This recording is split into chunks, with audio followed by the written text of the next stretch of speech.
Hey you guys, good morning. Today's devotion is from Genesis chapter 20.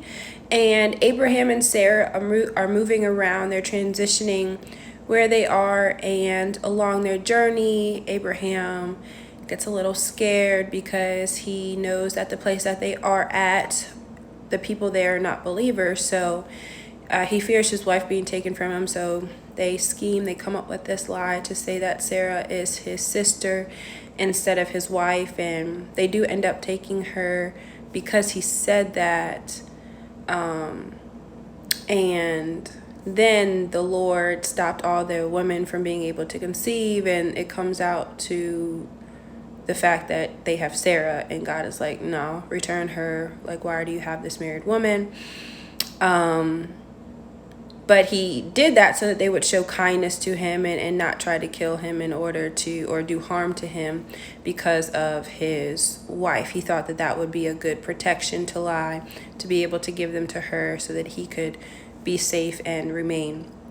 And one of the questions that I had as I was reading this chapter is like, how is it that God will still protect us and think highly of us even when we mess up and end up in a bad situation due to our own lack of faith? And I think the answer to that question is that because God always sees us as who he has called and created us to be, and not necessarily as the person we are currently acting as, or the identity we're operating in. He's always going to see our potential, our greatest potential, who he has formed and fashioned us to be. God spoke to Abraham not as who he was currently acting like, but who God knew that he was.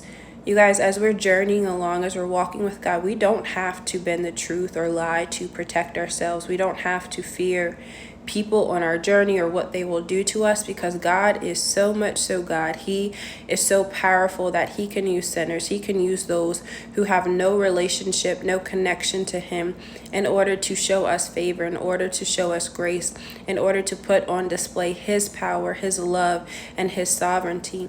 Even through our missteps, we can trust that God will protect us and protect what he aims to do through us, and what he aims to use in order to produce his will on this earth. God, he ends up protecting Sarah from even being touched, even though she was an accomplice in this scheme to lie and keep Abraham and her safe.